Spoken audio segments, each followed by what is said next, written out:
Assalamualaikum warahmatullahi wabarakatuh. Salam sejahtera, Om Swastiastu, Namo Buddhaya, salam kebajikan. Bagaimana kabar kalian semua? Semoga kita dalam keadaan sehat walafiat. Amin, amin, amin, ya rabbal alamin. Puji serta syukur kita panjatkan kepada Tuhan Yang Maha Esa. Atas rahmat dan ridhonya kita dapat berkumpul hari ini. Kami dari kelompok Franz Kaisiepo akan berpidato mengenai perundungan. Perundungan atau bullying adalah perilaku yang tidak menyenangkan, baik secara verbal, fisik, ataupun sosial di dunia nyata maupun di dunia maya, yang membuat seseorang tidak nyaman, sakit hati, tertekan, baik dilakukan perorangan atau berkelompok. Bullying juga biasanya dilakukan secara terus-menerus dengan berkelompoknya orang.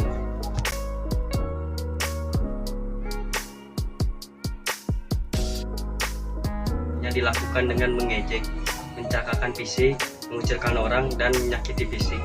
Dalam perundungan juga biasanya ada juga yang disebut dengan cyberbullying, yaitu perilaku individu atau kelompok yang mengganggu seseorang di internet, mempermalukan dan memposting sesuatu yang berkaitan dengan bullying.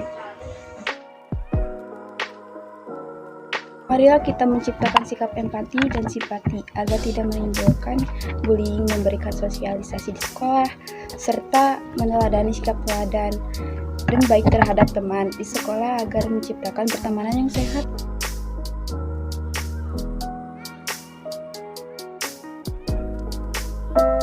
SMA yang katanya penuh dengan kenangan dan masa indah, tapi nyatanya itu nggak berlaku ke semua orang. Gue salah satunya. Kenalin, nama gue Wilma. Gue seorang siswi kelas 3 SMA. Sama seperti wanita pada umumnya, gue pengen cantik kayak teman-teman gue. Secara semuanya pada mulus, bening, dan body goals, sedangkan gue, udahlah, malah bikin sakit hati. Seperti biasanya, hari-hari gue amat sangat menyebalkan. Ini bukan pertama kalinya gue merasa terasingkan di sekolahan. Dari SD, SMP, sampai sekarang SMA, gini-gini aja. Ujung-ujungnya gak punya temen. Padahal gue udah berusaha membaur, tapi ujung-ujungnya gue malah dibully, dicengin, dijauhin karena cuma gendut. Asli, sedih. Pernah, waktu SD, gue pengen banget ikut lomba lari antar sekolah sekecamatan. Akhirnya gue berinisiatif ikut seleksi dulu di sekolahan. Malah diejek. Woi, lu kan gembrot, emang bisa lari? Semua teman-teman gue pada ketawa tanpa dosa. Seketika, saat itu juga gue nangis. Dan yang nyebelinnya, wali kelas gue malah memperburuk keadaan. Mungkin niatnya sih baik, tapi bikin insecure. Guru gue ngomong gini, "Nak Wilma, gak usah sedih. Kan lomba lari itu butuh tenaga yang banyak. Ibu kasihan sama kamu kalau nanti pas lari kecapean. Kan anak gemuk nafasnya pendek." Jelek.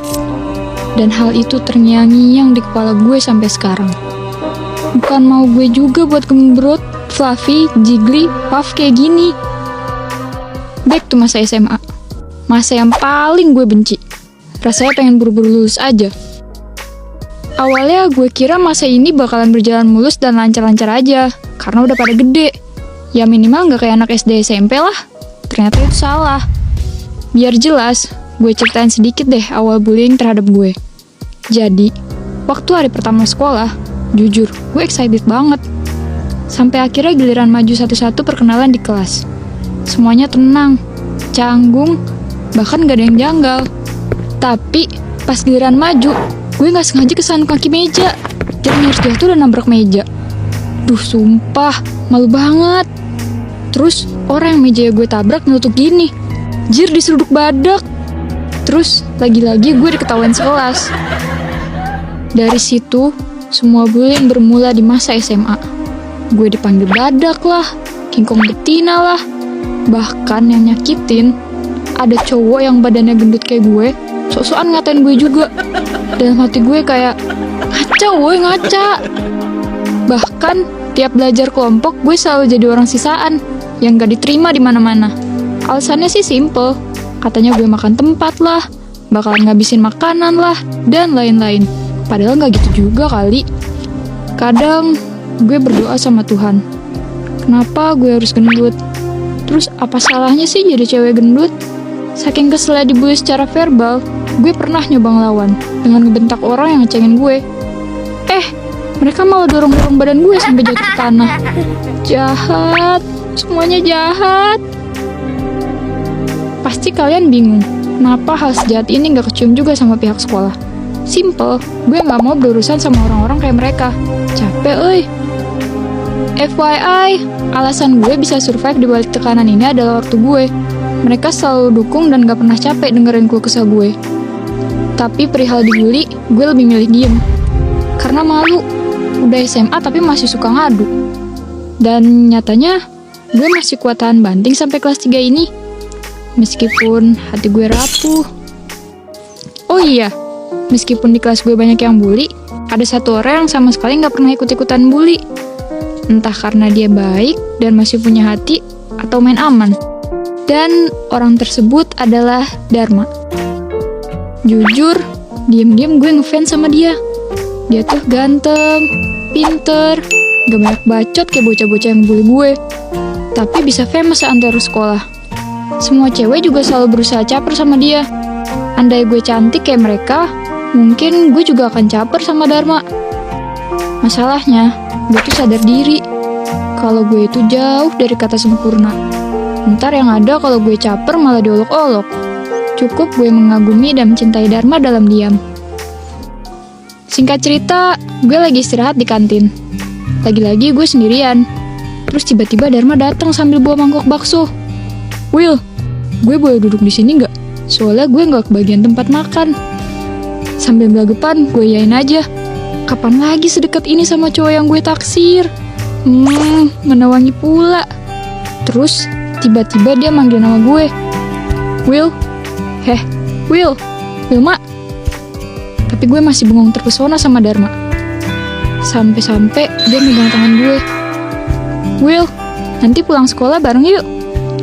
Beuh, ini gak salah denger nih gue. Cogan terfamous di SMA gue ngajakin balik bareng. Nanti tunggu gue di parkiran ya. Jantung gue makin dak-dik-duk deh. Gue pun mengiyakan dengan penuh malu. Bel pun berbunyi dan kita balik ke kelas. Mulai dari situ, pikiran gue jadi kacau dan gak fokus.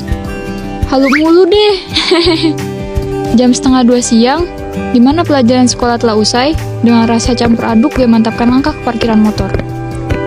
Sengaja gue duluan ke sana, soalnya Dharma nyuruh nunggu. Di parkiran, gue lihat banyak cowok cewek pulang bareng.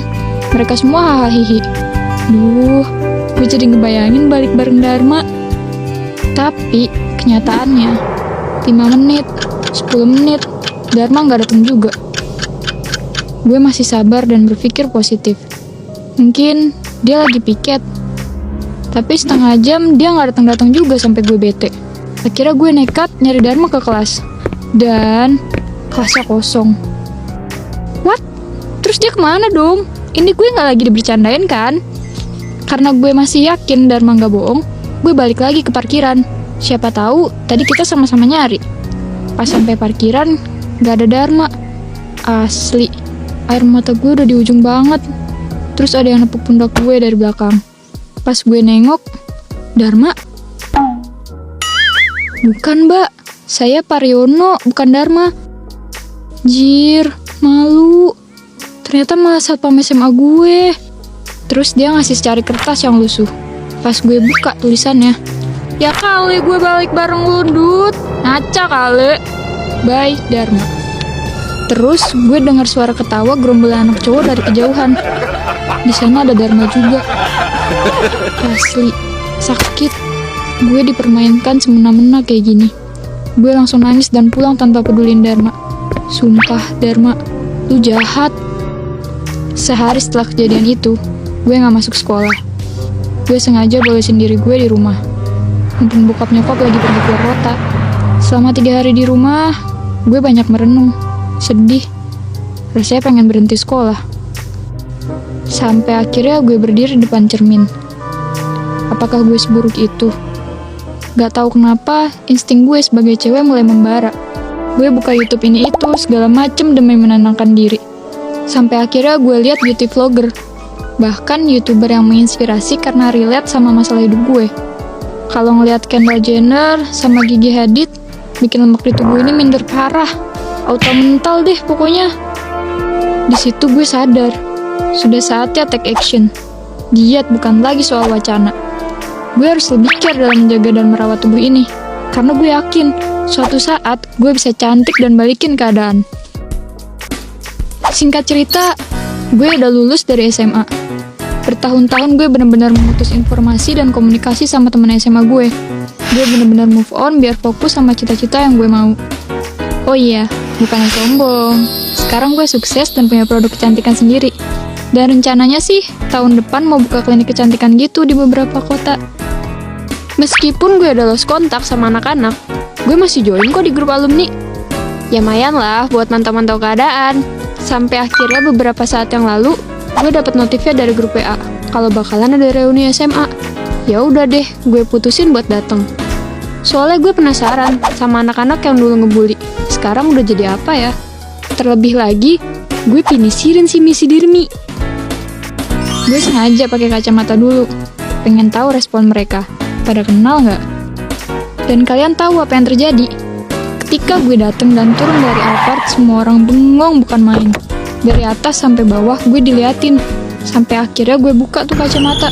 Dan semuanya kompak kaget. Wilma? Dan penuh senyum gue jawab, iya. Reuninya sih B aja. Tapi yang gak gue sangka, semua cowok pada ngerubungin gue kayak semut pada minta foto. Ya udah deh, gue jabanin. Dalam hati, mampus lu, dulu ngata-ngatain gue, bully gue. Sekarang lu tunduk sama kecantikan gue. Mana lirikan cewek-cewek pada sepet lagi. Rasanya ingin teriak, iri bilang bos. Karena salah satu alasan gue datang adalah Risi pinisirin si Dirmi. Tuh anak mana ya? Selingak-selinguk gak nongol-nongol. Sampai pas pertengahan acara, gue yang bosan sengaja cabut dan pergi ke parkiran SMA. Di situ ada orang yang baru datang pakai motor Peot dan jaket lusuh. Awalnya gue nggak peduli siapa tuh orang. Ternyata, ya udah. Toh gue juga tipikal orang yang bukan pendendam.